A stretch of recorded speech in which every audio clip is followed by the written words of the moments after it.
Good morning, LinkedIn friends. Welcome to another episode of Let's Build a HubSpot Super Admin with Lucy Abal. Happy Thursday, Lucy. How you doing? Hi, Chris. Good morning. All good here. How are you? I am doing good. It's inbound season, so it's only a matter of time before we are obligated to talk about it. Um, I think we and need Mariah's song. It's time. yeah, oh, exactly. And we're gonna do our best. So just like fair warning, Lucy been participating on the AI, partner advisory council. That's what that stands for, right? I talk Yes. to a lot of product managers. I love testing stuff. So we're gonna do our best to come at this from the perspective of you might not know all of what's coming at inbound. Because I think there will be a lot of new stuff for most people. And what we want to avoid, and this is like my first inbound 2023, right? I sign up for all the sessions. And every session, we create this Google Drive folder. I download like all the slides. And it's like, okay. And then the week after, like, okay, what just happened? Did you Um, ever look at those presentations again? a couple times, not all of them, but like, Yeah. and obviously it was very hard for me to find them. It's just like we don't always set ourselves up for success after the excitement of inbound. Meanwhile, there's a lot of people on our teams that can't help but see all the LinkedIn posts about all the cool stuff that's happening. We already know that uh, the stuff like customer agent and prospecting agent and all these this life in HubSpot is going to be a big deal. And what we want to avoid is for admins and teams, like, don't get overwhelmed. And I'm just going to read from my post here, like, because this is what'll happen, right? Oh, can we get that new AI agent set up by next week? Oh man, this awesome, amazing automation. We gotta have it, like, for our Q4 campaigns. And everyone is talking about this feature. Why don't we have it yet? How should admins be responding to those questions? So I think this is a great topic because every year that we used to go to inbound, you get overwhelmed by all the launches, all the updates, and all the events, all the sessions that you want to go. So one of the first years, at that time, our PDM, our HubSpot responsible for partners, David Torres, gave me a great advice that was go to each session with a note taker. Now it's of course a laptop, but at that time we still use paper, and write for every new thing that you consider that's important, how would you think you could apply that to your customers? That's because I'm an agency, but each of you that are listening, if you're a super admin in your account or if you work at an agency and you have a lot of clients, try to do that. Instead of go and activate the beta or start trying to do things, first think, okay, I would like to solve this challenge, or I have this opportunity with this new tool. I would like to implement it with this client like this. And it could be totally different for another client. So that's a way to absorb information and news in a much more productive way than just downloading the slides and never going back to look at those. So I think that is going to be more productive. And the second thing is, not because a new tool is available, and we have said this before a lot of times, you need to have it. So there are going to be more news launched at inbound, more than the ones that we already have each month. But I think that we already get the idea because we have, I don't know, more than 200 launches per quarter by HubSpot of betas, of new features. So not everything has the same importance or priority for everyone. So I would do the same thing. You can build an Excel file, you can do it on paper. I would say, okay, this tool, this new feature that could solve for this problem or that could open up this opportunity for the company. We can implement it like this, and we can do that, and we can test X goal, right? I think that would be the smartest way, because it's not about turning everything on and not realizing that that is on, or worst, using it for a while, no one else knowing, just individually because you decided to do so. And it could impact a lot of people and impact the way the CRM or the data is in your portal, or it could do nothing. So worst case scenario, best case scenario is that it doesn't impact, so you just lost time because you tried to implement something that was not well thought. And yeah, okay, so you lost a couple of hours.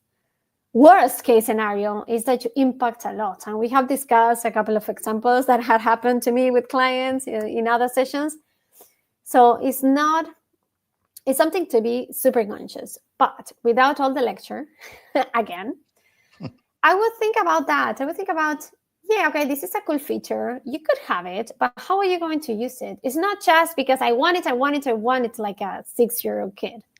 It's like, okay, I need it because this is going to solve for this.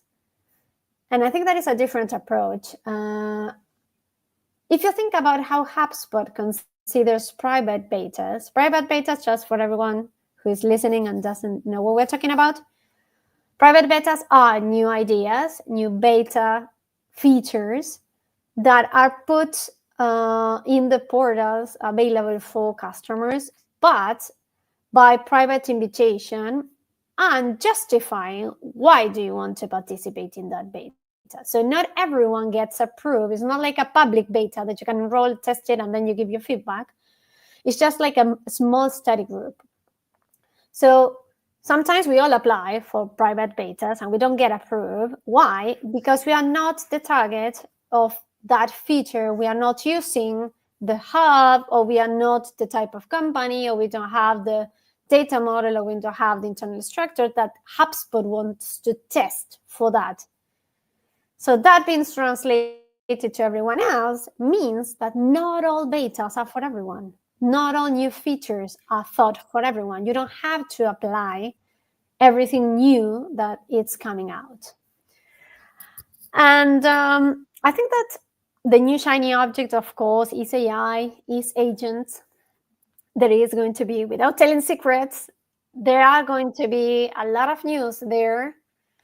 But again, if you think that a new agent is going to help, just build your internal case. Think how you're going to use it, how you're going to take advantage of it. And then when the time comes, you can have it. You will have the feature, you can apply it to the beta, or it's going to be actually part of the tool without being a beta. And you can implement it. I think that's the best way to think of. And I think we had this discussion before about all the new updates. Yeah. Well, it always comes back to the same things, like how do you balance awareness and fear of missing out with actual business value? I think that the nuance here is like this admin role that we've talked about, kind of switching from break fix mentality because AI is now able to do this thing. I just talked about an update earlier today. The admin cleanup area is no longer, or account insights is now called account cleanup. And it's like, okay, I guess I don't know why that makes sense. But it's all about giving admins tools to automate and manually clean things in ways that they've always wanted to. So a lot of the time that you might have spent in that activity is just not required. So how can we help the inbound season is where it's like inevitable that the rest of your team and leadership are seeing these things. It's kind of like how a lot of HubSpot sales processes start as the leader says, oh, we need to have lead scoring. Like, let's go get HubSpot, right? In this case, I'd love to do a quick like role play here. Let's say I'm the leader and I say to you as the HubSpot manager, or even the coaching consultant that I've asked, like, all right, Lucy, I am ready and I'm convinced that customer agent is what we need, and I want to implement it. Okay, let's do it. Let's spend some money. I'm going to tell you. Okay. Here's, I'm Nah, ready. Let's just upgrade to kidding, just enterprise. kidding. Just kidding. The first thing that I would ask you is, what are you trying to solve? What is the current challenge that you think that the customer agent is going to solve? Is it a time thing? Is it a team capacity problem? What is it that you think that this is going to solve? So I think we will first have that discussion. Then I think that I will let you know exactly how the customer agent works, how the credits work, because I think we had this, remember, I think one of our first sessions, I don't know, a couple of months ago, a year ago, we said that we were thinking that the future of HubSpot was going to be more usage-based than from the hubs. So this has become a reality. I hope this is not like confidential, but I think we already know that new features in HubSpot are going to consume, especially all AI related, are going to consume credits. We had a grace period where all customer agents and prospecting agents were for free, but not anymore. So you had to start thinking that everything that we're going to implement is going to consume credits. So we're going to need to change the mindset of our investment in HubSpot, and this is going to be a hard one for everyone. So the seats was already a hard change, but now the credits is going to be another hard change that admins needs to understand. So, and you know, I'm preparing the new bootcamp that is starting in 2 months, the next quarter, and I already know that there's so many changes that I need to train the super admins to know, because the seats we were already discussing, but all of this introduction to features that consume credits, all this credit concept is super new, and people still not conscious about that. Today I received an email from my client that it came from HQ, so it came from the headquarters of the company, that they are like the HubSpot owners, sending it to everyone. Hey, here's news about we had new credits available in an account. Everyone should get trained. Go and see these YouTube videos and start using them. Oh my God. When I saw that email, I automatically replied, hey, can we discuss this on our next meeting? Because this is not how it should be. Not first of all, it's a permissions thing. So if you want to apply and use credits and consume credits, you should have the right permissions. If you're a super admin, you should probably have those permissions. But if you're not a super admin, you cannot use, or you cannot apply, or you cannot decide about tools that are going to consume credits. So it's not something that I love the idea of everyone in the company to know and understand how credits work, but they shouldn't be the ones administrating the credit. Not everyone. This is a super admin responsibility, I think. Yeah. And a recent thing that they've helped with, I'm guessing it's kind of a signal that they're trying to help understand what is what, that some of the new updates, they've just added this breeze tag to the updates. So, and it doesn't always mention AI or breeze in the updates. And sometimes I've mentioned, like, it's this new great data reporting insights feature, and it's probably here now because of AI. Something in the background is happening. Like a lot of the file management stuff that's gotten better, right? It's because AI can process that stuff in a way that we never could before.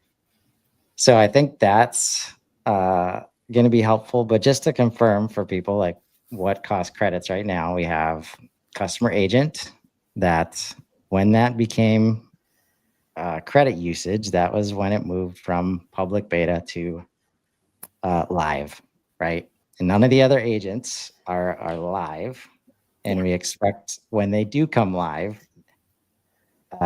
it will cost credits.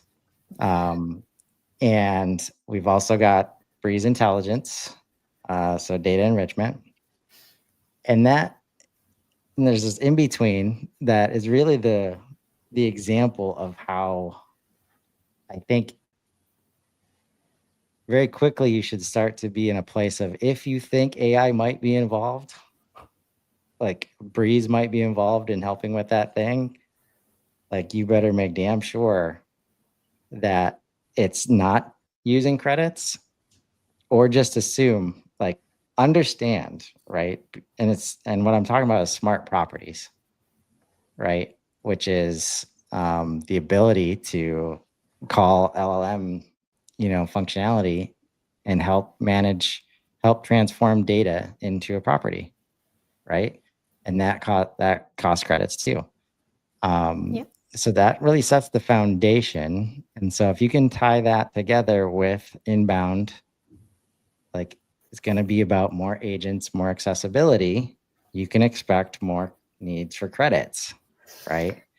So that is, again, we talk about this awareness piece. That's probably honestly an easy, like, it might be an easy way to get your team to calm down. Like, oh man, let's implement all these agents. And then we're like, okay, we got 3,000 credits. Those will be gone in like 10 usages. If we use all these agents right now, are we ready to spend more money?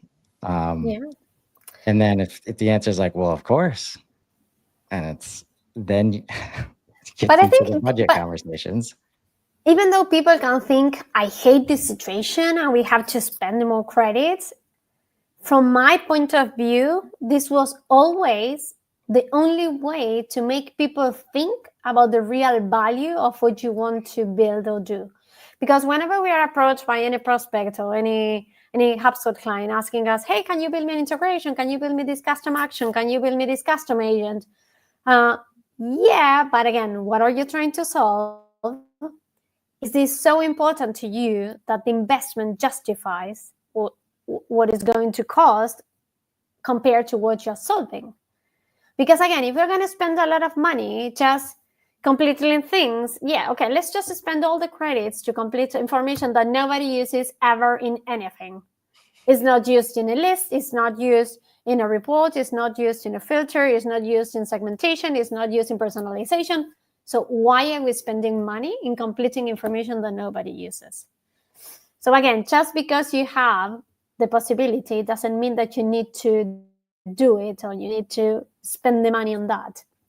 Right. And I think the usage of credits is gonna put clients in front of this situation to having to think things twice. Okay, yes, is this really worth it? Are you really ready to spend this money in this customer agent because you're expecting this to solve X, Y, Z, and or to obtain this return? And we're talking about the customer agents, but there's the reason there's going to be a lot of agents. But the same situation is gonna come up from here. Imagine the prospecting agent when it becomes paid at some point soon. Are you prospecting the right people? Because if you're spending credits, meaning you're spending money the same way that you used to spend in ads, in advertising, and you're not getting the right prospects and you're not closing deals, is that money worth it? Is there something that you need to change in the process? So what are, in that case, if we can lean into that use case, what are you helping people with right now in terms of what does a good outcome look like? Like, so if I'm the leader and I really want, I think prospecting agent is a good idea, what goals should I have and be able to kind of, not necessarily forecast, but be like within 3 months, we should understand clearly whether there's a return or not? Yeah, so I think the same way that we used to do with ads, because I think the kind of thinking is kind of similar. I think you should, or we should start seeing, of course, if you want to use lifecycle stage, you should see how many of those contacts enroll in the prospecting agent or in that, imagine in that sequence, it's the same thing, but automated sequence. How many of those really progress into MQL, into SQL, into having a deal, into having a proposal sent, into evaluating your proposal, and ideally, of course, becoming a client and a close won deal. And if it's close lost, why? So we cannot have close lost deals because the prospect was not a good fit. Why did it arrive at that point? So we should always, I hate when I have that close loss reason, prospect is not a good fit. So why did it have a deal in the first place? Right. So the only reasons about why we are closing deals should be price, should be product, should be, I don't know, loss to our competence, I don't know, anything else, but not because it was not a right fit. That means that any previous filter failed. So I think that if we aim to have a more smooth pipeline, a more clarified funnel about how many prospects we enroll in those agents and how many conversations or MQLs or SQLs or opportunities come out of that, I think that is the first thing that we need to know, because in the end, we're always going to compare how much money did we spend on trying to engage that contact or that prospect versus the lifetime value that has with our company, right? Yeah. So now you need to consider that if you're going to use an agent for that, and the same thing is that when you're using the agent for a customer as a customer agent to serve your customers, for example, as a support agent. Yeah, okay. Is it worth it to use it to reply fax for your clients? Is that money worth it? Aren't they already doing that with a chat, with a normal regular chat that doesn't consume credits? Aren't they doing it in the landing page of your fax in your knowledge base? So why are we spending money? Is it worth it? Okay, if the answer is yes, because it's a smoother process, because we are also measuring happiness of our customers. If your NPSs are becoming higher, okay, fantastic. If that's the point, okay, it's worth it to spend the money. But if you don't know why are you spending the money and how are you going to measure that is working, you're losing your money. Right. Yeah. And it's going to be very easy. And I think Google Ads is the easiest example to point to just go turn it on and then just let it flow. Right. And just, it's been this expectation of like, oh, we just have this Google ad budget. Like it's on, we're not ever going to talk about like how valuable it is. That situation could definitely happen with these agents. And the reality is it should be easier than ever to understand how valuable and what kind of return these are providing you. And that's where I think the subtle switch of like, I can imagine a lot of people going to like, oh, is our SQLs going up? Right. Instead of, I saw a post from Nick Zecketz yesterday about how many is the number of conversations that we're having with prospects and buyers going up, right? Like that one metric. First of all, like if your team is able to talk to somebody directly, like that there's one of two outcomes. Either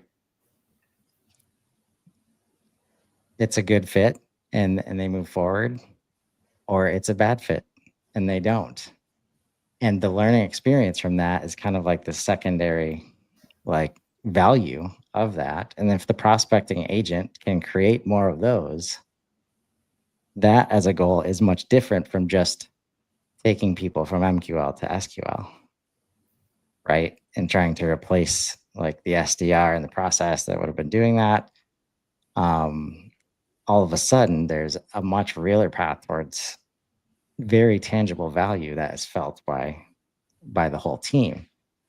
Yeah. That's why a lot of this, we were talking a little bit about this before we went live, it's a little bit of like, oh yeah, these are all cool things, but then in the back of our mind, we're like, we know how hard it is to change leaders, and like, can they even set conversations as a goal, as a KPI? Like, can they get to that point where they're asking for the right things of the system?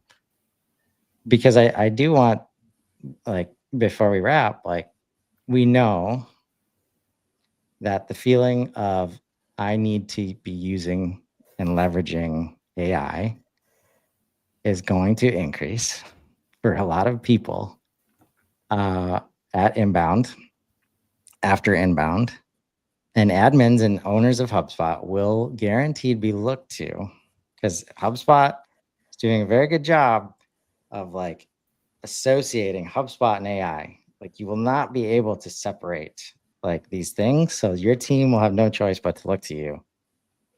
And you're not trained as an AI context engineer. Like you've never had to do this before. And it's like the next layer of help me get more out of HubSpot. Now it's going to be help me get more out of HubSpot using AI. Right. So that feeling is going to be there.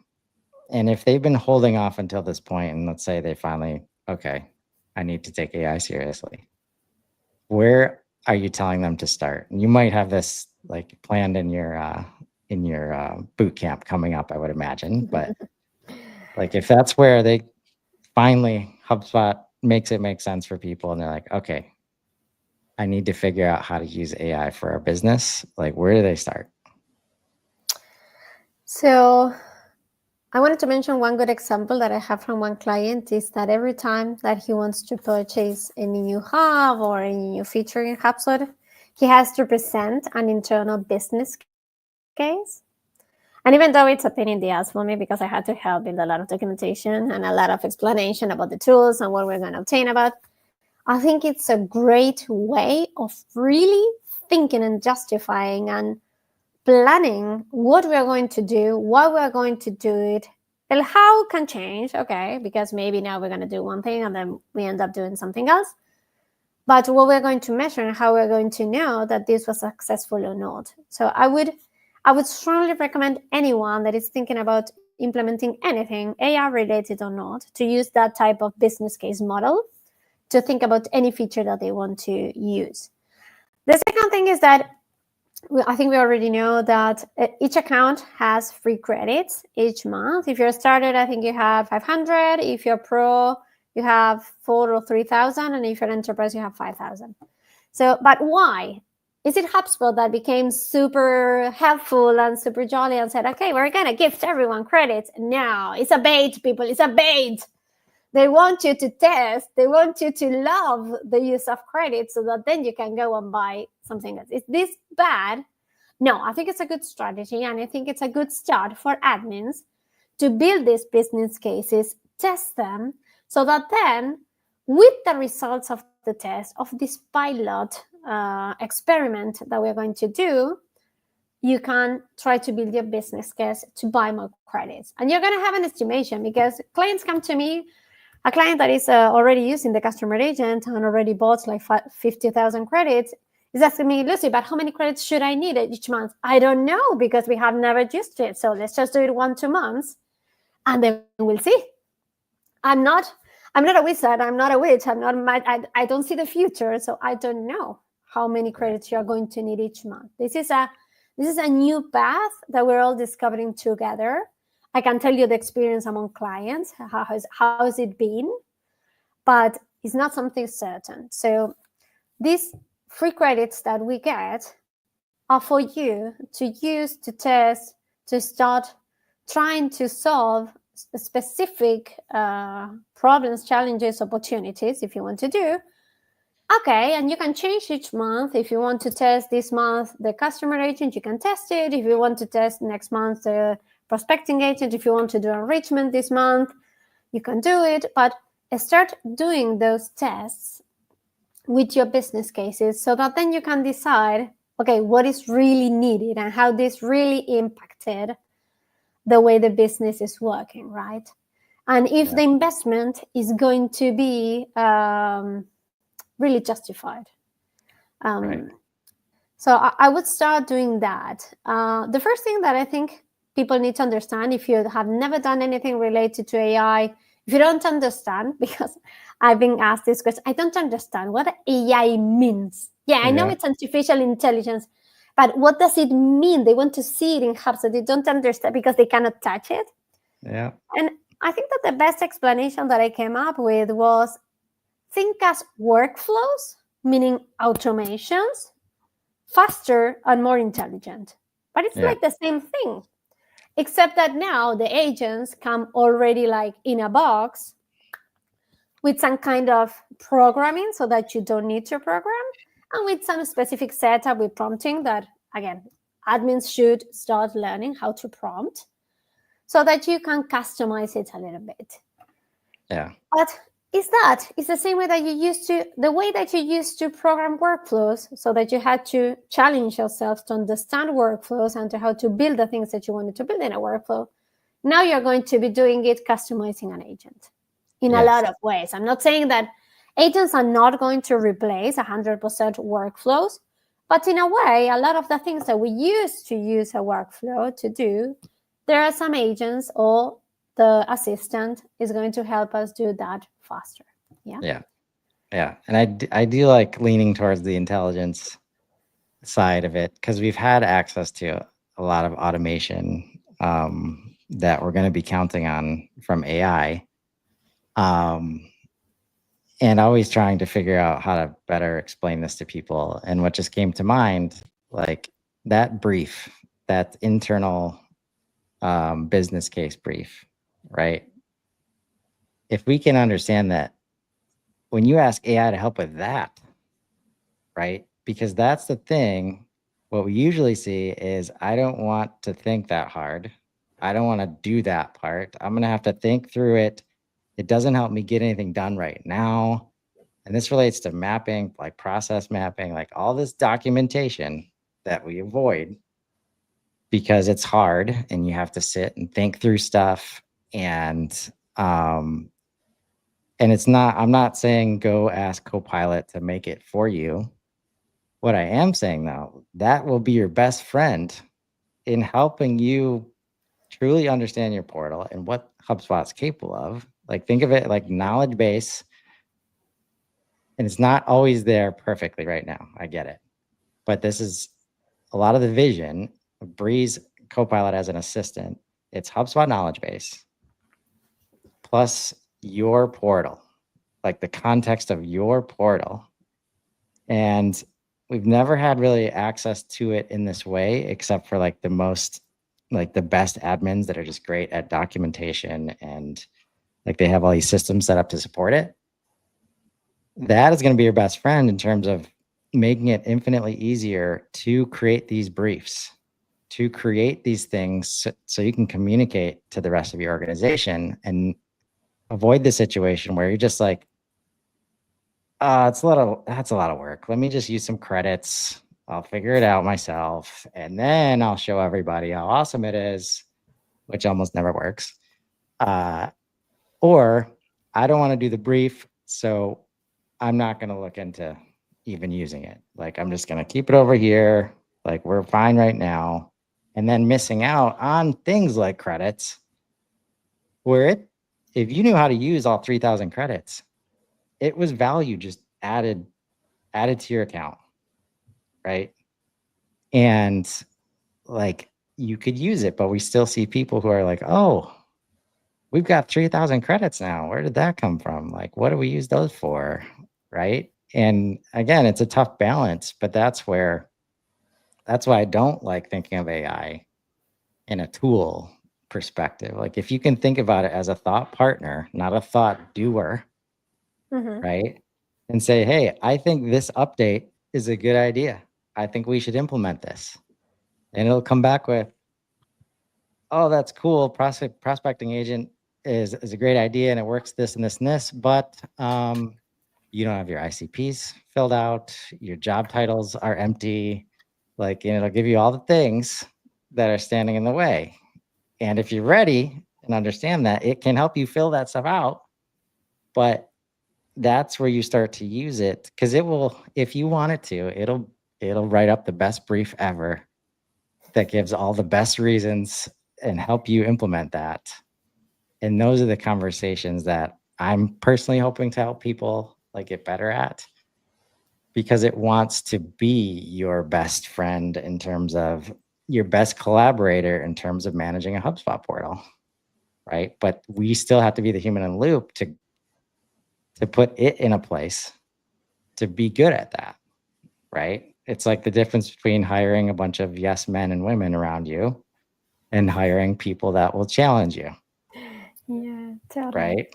Like Breeze can do both. It can be either. That's the double-edged sword of AI. And there's a lot of responsibility with that. But that's where, and so personally, I'm going to be doing a lot of content after Inbound related to just Copilot, because it's right there. It's in your portal. It looks at your page. It's in context. There are lots of questions that users are used to asking other people. Even now, like the things that I find myself asking in Slack, I'm like, why didn't I go to Perplexity for that? Why am I asking Nico and George to spend time on this thing? Sometimes I catch myself, sometimes I don't, but it's a hard habit to break, right? Yeah, but I think it's what's coming. So I think we can give two tasks as homework to all the super admins listening. So the first one is 2 weeks until Inbound. So know that the same day of Inbound, a lot of new things are going to appear, because that's how it happens. A lot of new things are going to appear in the portal. Don't freak out. Notify all your other coworkers that new stuff is going to appear. So please don't touch anything. Please don't enable anything until you understand, or you take the time to read and understand each of those new features.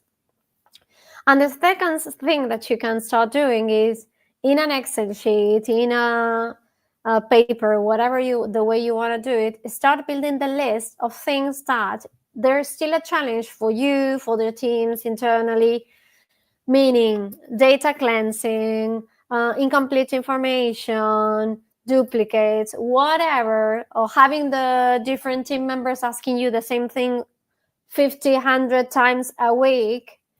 Anything that you think that could be improved, or that you can do anything to improve, have it in a list, so that when Inbound comes and you start seeing all the updates, all the news, when the spotlight comes with all the trainings or demos of the new features, you can start writing next to your challenge what would be the tool or the beta that would apply to help you solve that. You could be surprised about how much of those things you're going to have completed. I'm not going to promise that 100% of your life is going to be solved by this. Okay, no, let's be real. No. But I think that a lot of the things that you encounter every week or every month, you could have something that is going to help you. So if you do this, you're going to be getting the best out of Inbound, even if you go physically, or if you watch it live, or if you see then the recap or the spotlight with the news. You already have part of your homework, listed your challenges, yours and everyone in the company, right?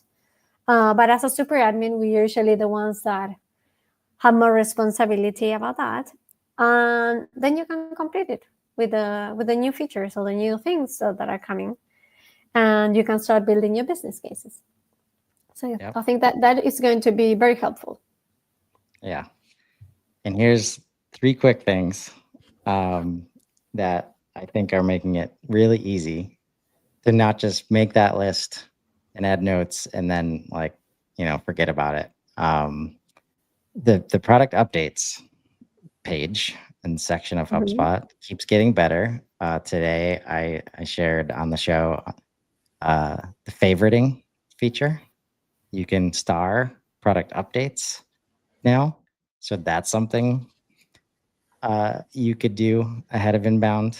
But that list that Lucy just described, you could put it in 2 places that I think could help you in terms of understanding, okay, this is my list. Is it a good list? Is it the right list? Like, how should I prioritize this list? Give that list to Copilot and just say, hey, what do you think about this list of places we can improve our portal? And just see what it says. And I bet you'll want to continue talking to it after that response. But also taking that list and if you're going to Inbound,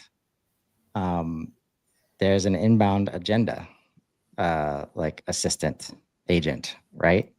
You could say, these are the things that I care about, right? Which sessions? Like those two things, I think could really help a lot of people. And it should be a very objective way to not put pressure on. I want to wrap with this. Like, people put so much pressure on getting the right answer from AI. And we've got to stop, at least at this point, when we know sometimes it's AI, that's not good enough. It can't see all the context. Sometimes it's us and our data, and we haven't given it all the context it needs.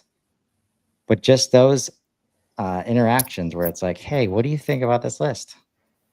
Is this the right list? How would you prioritize it? How do other people prioritize it? Those are very like, they turn into subjective conversations that have value in terms of just helping, you understand. So when you go in, like, I need an answer to this, and it can only be right or wrong, like, you're setting yourself up for, less fun experience with these tools, with these collaborators. And those are some of the most enlightening conversations like you can have, right? Because you learn two things. Breeze still, even me, I do updates every day. And when I ask Breeze questions like, what can you see in my portal? And we go down a little bit, almost always it will share something new with me that I didn't know, right?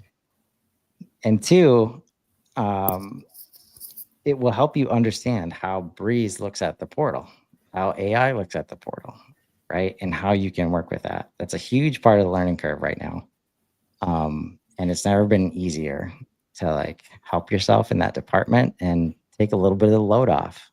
Like, we're months away from you probably not having to keep up with updates at all, and just being able to ask Breeze, like, hey, what's new? What should I care about for my business that we're not using yet in the portal, right?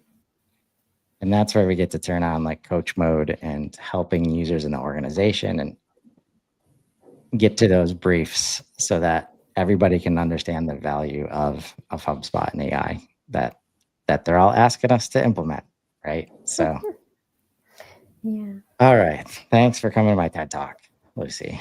Thank you. No, hopefully this was helpful for people. I think it was. So yes. So our next conversation will be choosing some of the updates that you should start looking at. So stay tuned. Don't lose any session. Exactly. And we're here if you have questions, ahead of inbound. Happy to answer what we can before inbound starts. But I think people should be excited about what's happening. They are trying to make things better in the portal in lots of different ways. So I know I'm excited. And I thank you so much, Lucy, for helping us prepare for inbound today. Thank you, guys. And well, let's see you soon after inbound. We'll see you next time.